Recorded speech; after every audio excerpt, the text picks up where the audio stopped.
제147화 제갈량대 3하이 제1장. 한편 위군과 촉군의 싸움을 관망하고 있던 오나라 국주 손권은 조회를 열고 있었다. 그때 세작이 들어와서 고했다. 총나라 제갈승상이 두 차례 출병하였는데 위나라 도독 조진이 많은 병사를 잃고 장수를 죽게 하였다고 하옵니다. 이에 신하들은 모두 오나라 국주에게 군사를 일으켜 중원을 도모하라고 권했다. 그러나 손권이 머뭇거리며 결단을 내리지 못하자 장소가 아뢰었다. 요즘 듣자 하니 무창의 동쪽산에 봉황이 날아들고 장강의 황룡이 여러 차례 나타났다고 하옵니다. 주공의 덕은 유임금 순임금에 짝할만 하고 발금은 주나라의 문왕 무왕에 견줄만 하니 황제 이 자리에 오르소서. 출병은 그 뒤에 하시는 게 좋겠나이다.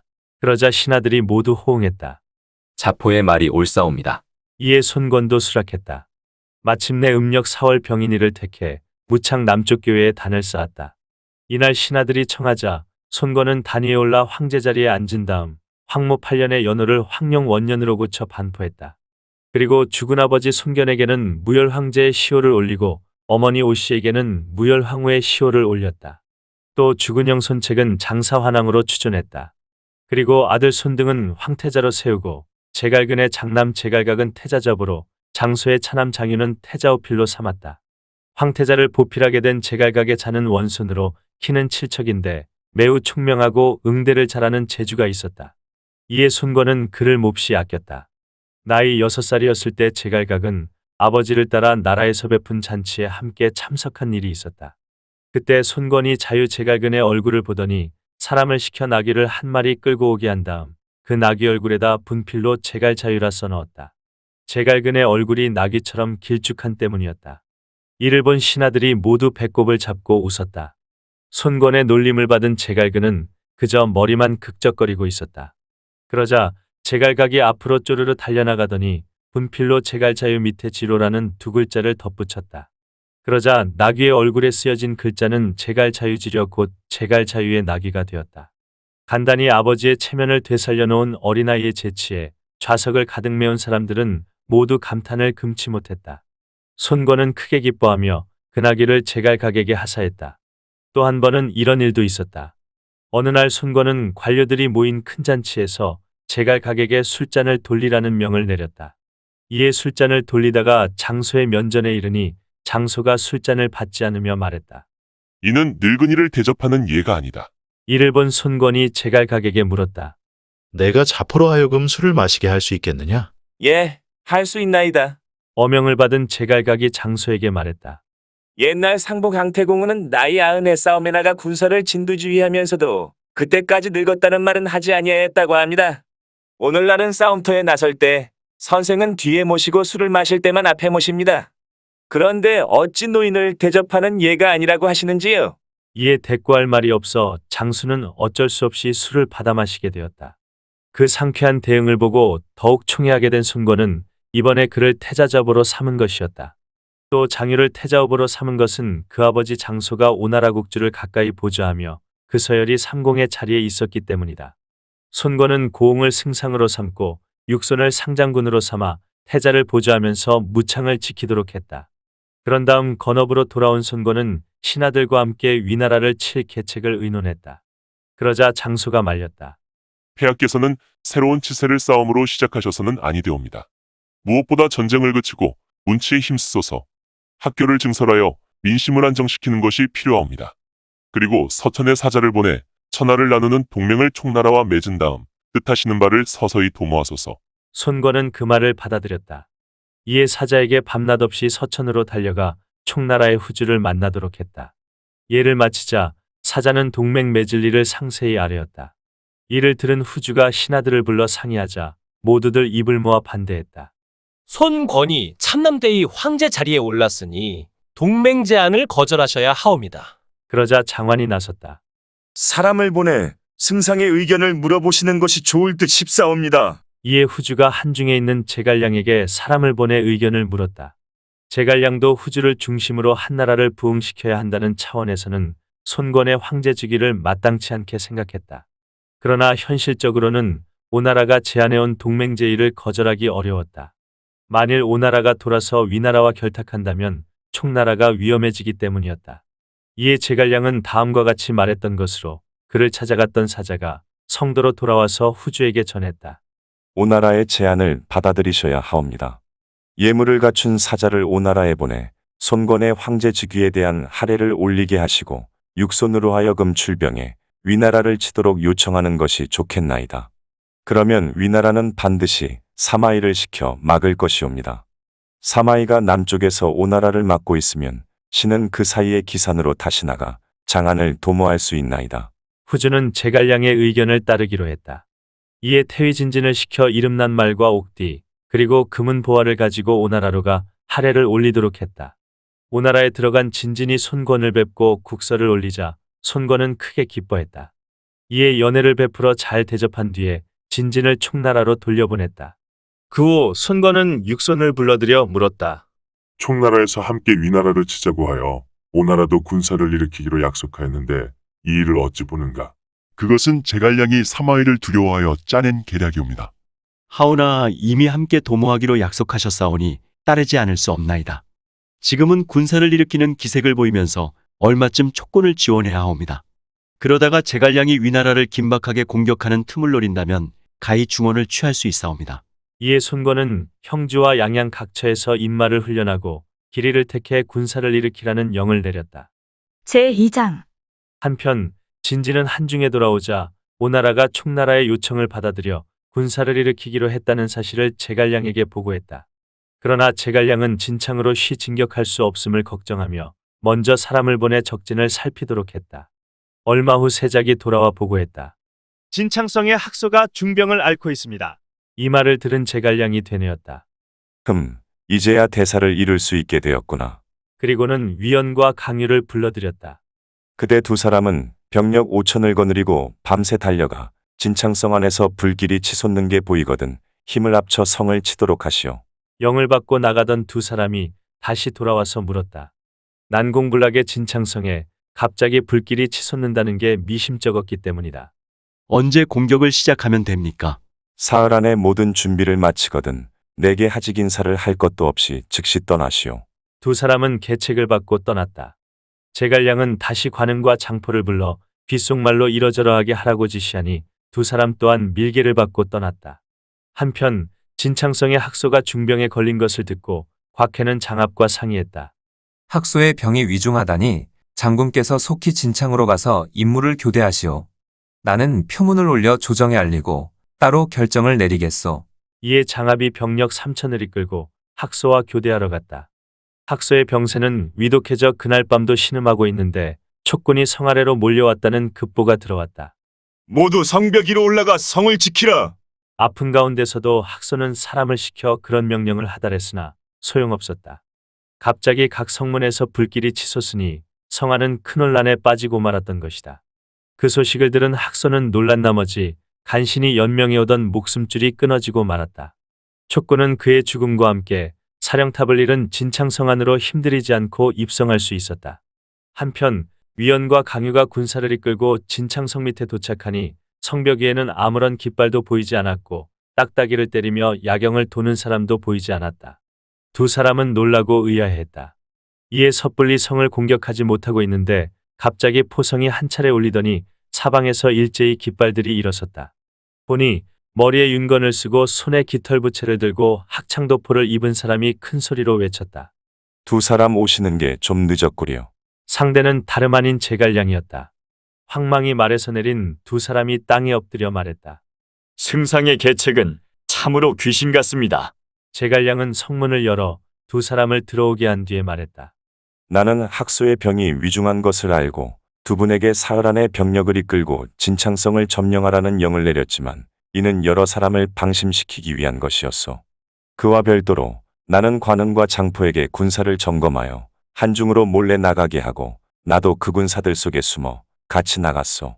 그리고 밤을 새워 갑절의 속도로 진창성에 도달한 것은 저들에게 미처 대비할 틈을 주지 않게 하기 위함이었소. 내 일찍이 성 안에서 활동하던 세작들로 하여금 불을 지르고 고함을 찔러 서로 돕게 하니 위군 병사들이 놀라고 불안해하였소. 군사란 대장이 없으면 저절로 우왕좌왕 혼란에 빠지게 마련이요. 그 덕분에 나는 진창성을 손바닥 뒤집는 것처럼 쉬 점령할 수 있었소. 병법에 이르기를 예상치 못한 곳으로 나아가고 방비가 없는 곳을 공격하라고 하였는데 바로 이 경우를 두고 한 말이요. 제갈량의 설명에 위원과 강유는 탄복을 금치 못했다. 제갈량은 학소의 죽음을 가엾게 여겨 그 처자식으로 하여금 영구를 모시고 위나라로 돌아가 그 충의가 널리 드러나도록 했다. 적이지만 학소는 적은 군사로 대군을 막아내며 죽을 때까지 자기 나라에 충성한 장수였다. 제갈량은 그 점을 높이 샀던 것이다. 제갈량은 다시 위원과 강유에게 말했다. 그대 두 분은 갑옷을 벗지 말고 즉시 군사를 이끌고 가 산관을 습격하시오. 그곳 관문을 지키는 자들은 아군의 도착을 알면 틀림없이 놀라 달아날 것이오. 만일 조금이라도 지체하면 위군이 먼저 산관에 도착하여 공격하기가 어려워질 것이오. 명을 받은 위원과 강유가 군사를 이끌고 산관으로 달려갔다.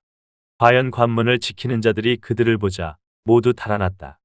두 사람이 관 위로 올라가 갑옷을 벗으려는데 관문 밖 먼 곳에서 흙먼지를 크게 일으키며 몰려오는 위군의 모습이 보였다. 두 사람은 저도 모르게 감탄사를 내뱉었다. 아, 승상의 귀신 같은 계책은 헤아릴 길이 없구나. 그리고 급히 막루에 올라가서 보니 산관으로 달려오는 것은 위군 장수 장압이었다. 이에 두 사람이 군사를 나눠 험한 길목을 지켰다. 장압은 촉군이 길목을 지키는 것을 보고 급히 퇴각 명령을 내렸다. 이에 위원이 쫓아가 한바탕 무찌르니 위군 사망자가 무수했다. 장압은 크게 패해 달아났다. 산관으로 돌아온 위원은 사람을 시켜 제갈량에게 승전보를 알렸다. 그러자 제갈량은 군사를 이끌고 진창 야곡으로 먼저 나가 건의를 점령했다. 뒤이어 촉군이 꼬리를 물고 건의로 나아갔다. 제갈량의 진격 소식을 들은 후주는 대장 진식에게 제갈량을 도우러 가라는 어명을 내렸다. 마침내 제갈량은 대군을 휘몰아 기산으로 다시 나아갔다. 그곳에 군영을 세운 그는 사람들을 모아놓고 말했다. 내가 2번씩 기산으로 나왔으나 아직까지 승리를 얻지 못하였기에 오늘 다시 이곳으로 왔다. 내 생각에 위군은 지난번 싸워 재미를 본 곳에서 우리와 다시 싸우려 들 것이다. 저들은 우리가 옹성과 미성 두 곳을 공격할 줄 알고 그곳에 병력을 배치하여 막으려 들 것이 틀림없다. 하지만 내가 보기에 무도와 은평은 한중과 서로 붙어 있어 이 두 지역만 얻으면 위군 세력을 갈라놓을 수 있는데 누가 가서 그곳을 점령하겠는가? 제가 가겠습니다. 강유가 나서자 왕평도 끼어들었다. 저도 가기를 원합니다. 제갈량은 기뻐하며 강유에게 1만 군사를 거느리고 가서 무도를 치게 하고 왕평에게도 군사 1만을 거느리고 가서 은평을 치도록 했다. 계책을 받은 두 사람은 길을 떠났다. 제3장 한편 장안으로 돌아간 장압은 곽해와 솔례를 만나 말했다. 진창성을 잃고 학소도 이미 죽은 데다가 산관마저 촉군의 손에 들어가 버리고 말았어. 거기다 지금은 기산으로 다시 나온 공명이 길을 나누어 진격해오고 있소이다. 곽해가 크게 놀라 소리쳤다. 그렇다면 옹성과 미성을 취하러 들 게 틀림없어. 그리고는 장압을 남겨 장안을 지키게 하고 솔례에게는 옹성을 지키라는 영을 내렸다. 그리고 곽해 자신은 밤을 새워 달려가 미성을 지키면서 한편으로는 낙양에 표문을 올려 위급한 상황을 알렸다. 위나라 국주 조회가 조회를 열고 있을 때 측근 신하가 들어와서 아뢰었다. 진창성은 잃었고 학소도 죽었습니다. 제갈량이 기산으로 다시 나왔고 산관도 촉군에게 빼앗겼다고 하옵니다. 조회가 놀라고 있는데 측근 신하가 다시 들어와서 아뢰었다. 만총 등이 표문을 올렸나이다. 오나라 손권이 황제를 참칭하고 총나라와 동맹을 맺었사옵니다. 지금 육손을 무창으로 보내 인마를 훈련시키며 작전 배치를 기다리고 있다니 조만간 쳐들어올 것 같사옵니다. 조회는 동서국경이 동시에 위급하다는 보고를 듣자 놀라고 당황한 나머지 몸을 제대로 가누지 못할 지경이었다.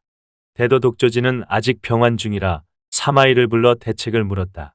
총나라와 원나라가 동시에 밀고 들어오고 있다니 이를 어찌하면 좋겠소. 그러자 사마이가 가볍게 대답했다. 너무 걱정하지 마소서. 신의 어리석은 생각으로 오나라는 거병하지 아니할 것이옵니다. 경이 그걸 어찌하시오? 제갈량은 지난날 유비가 육손에게 대패한 효정에서의 원수를 갚기 위해 오나라를 병탄할 마음이 없는 것은 아니옵니다. 그러나 중원이 그 틈을 타서 자기들을 공격할까 두려워 오나라와 잠시 동맹을 맺은 것뿐이옵니다. 육손 역시 그 속셈을 알고 있는 까닭에 겉으로는 병력을 일으키는 척 하겠지만 실상은 가만히 앉아 싸움의 승패를 관망할 뿐이옵니다. 따라서 오나라를 방어할 필요가 없사오니 폐하께서는 총나라만 방어하시면 되옵니다. 그 말을 들은 조에는 사태가 훤히 보이는 것 같았다. 경은 참으로 식견이 높구려. 그리고는 사마이를 대도독에 봉하여 농서 각 방면의 군마를 총지휘하도록 하고 측근 신하에게 영을 내렸다. 너는 조진에게 가서 총병장인을 가져오너라. 총병장인이란 병력을 총지휘하는 도장을 가리킨다. 그러자 사마이가 아뢰었다. 사람을 보내실 것 없사옵니다. 신이 직접 가서 가져오겠나이다. 그리고는 황제에게 하직 인사를 하고 조정을 나간 뒤 곧바로 조진의 부중으로 갔다. 먼저 사람을 시켜 부중에 들어가서 자신이 온 것을 알리게 한 뒤 안으로 들어가서 조진을 만났다. 사마이는 앓고 있는 사람을 위로하는 말을 한 다음 조진에게 물었다. 오나라와 총나라가 결합하여 우리 국경을 침범하고 지금 제갈량은 기산으로 다시 나와 군영을 세웠는데 명공께서는 이 사실을 알고 계십니까? 그러자 조진은 깜짝 놀랐다. 몰랐어. 병이 위중한 줄 알고 집안 사람들이 내게 알리지 아니한 모양이요. 하지만 이처럼 나라가 위급한데 어찌 중달을 도독으로 제수하여 촉군을 물리치지 아니하신단 말씀이요. 저는 재주가 적고 지혜가 모자라 그런 중책에 걸맞지 아니합니다. 아니 내가 총병장인을 중달에게 줄 터이니 받으시오. 도독께서는 걱정하지 마십시오. 저는 한 팔의 힘이라도 보탬이 되고 싶을 뿐 그 도장을 감히 받을 수 없습니다. 그러자 조진은 병상에서 벌떡 일어났다. 중달이 이 일을 맡지 아니하면 중원이 위태로워지오.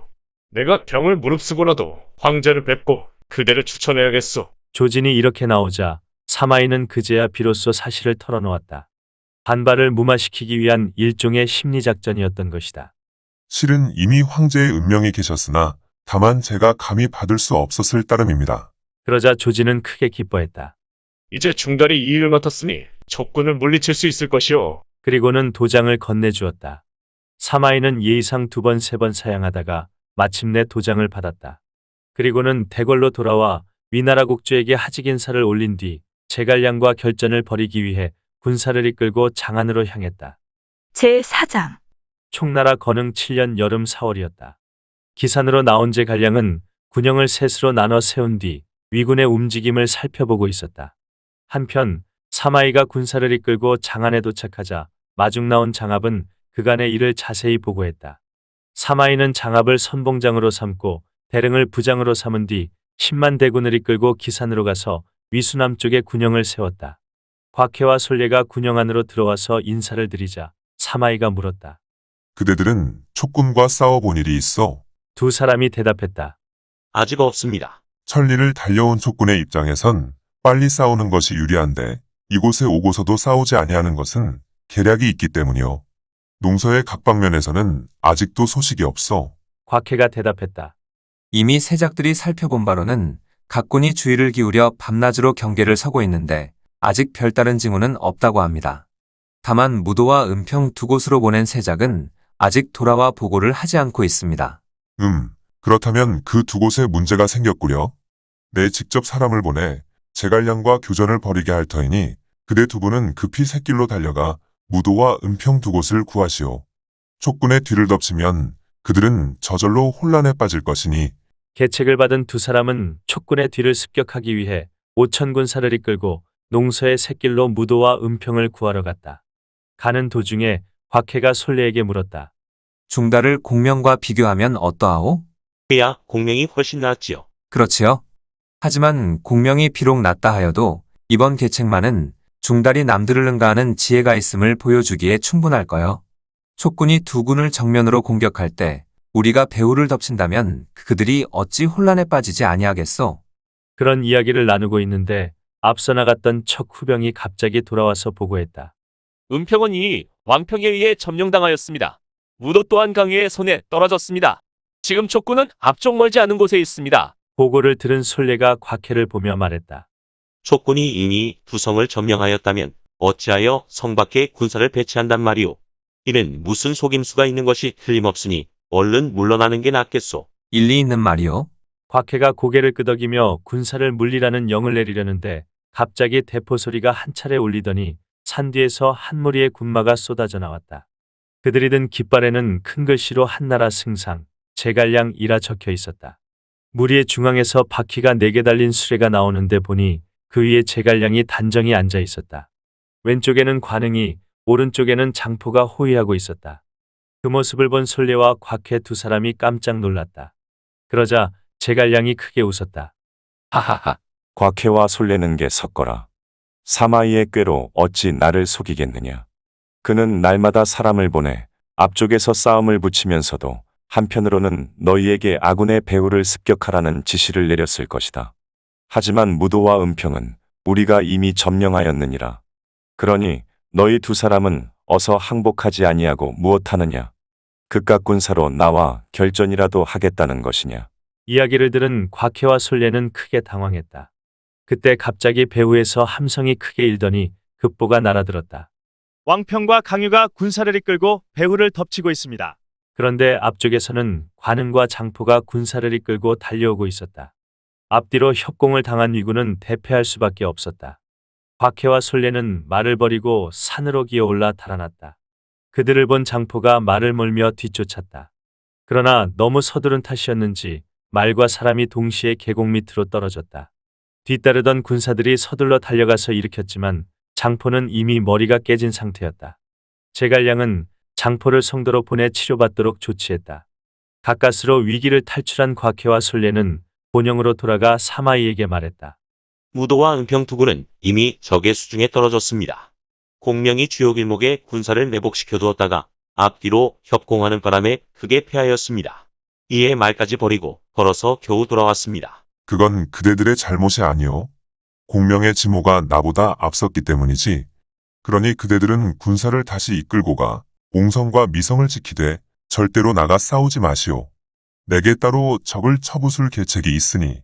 두 사람은 하직 인사를 하고 떠났다. 사마이가 다시 장압과 대릉을 불러 분부했다.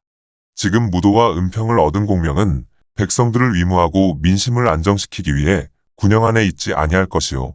그대 두 사람은 각기 정예병 1만을 이끌고 오늘 밤 출발하여 촉군 배후에 몰래 접근한 뒤 일제히 공격하시오. 나는 군사를 이끌고 앞쪽에 포진해 있다가 촉군의 군세가 어지러워지면 인마를 힘몰아 공격하겠소. 이렇게 앞뒤로 협공한다면 촉군 군영을 빼앗을 수 있을 것이오. 그래서 우리가 그곳에 산세를 얻게 된다면 적을 무찌르는데 무슨 어려움이 있겠소? 계책을 받은 두 사람은 각기 군사를 이끌고 떠났다. 대릉은 왼쪽, 장압은 오른쪽 새길을 따라 촉군 배후로 깊숙이 들어갔다. 삼경 무렵 큰 길에 도착하자 양쪽 군사는 서로 만나 병력을 하나로 합친 뒤 촉군 후미로 달려갔다. 그런데 채 30미도 못 가 선두 군사가 앞으로 나아가지를 못했다. 장압과 대릉 두 사람이 이상히 생각하고 달려가 보니 마른 풀을 실은 수백 대의 수레가 길을 가로막고 있었다. 이를 보고 장압이 외쳤다. 이는 필시 적의 대비가 있다는 뜻이다.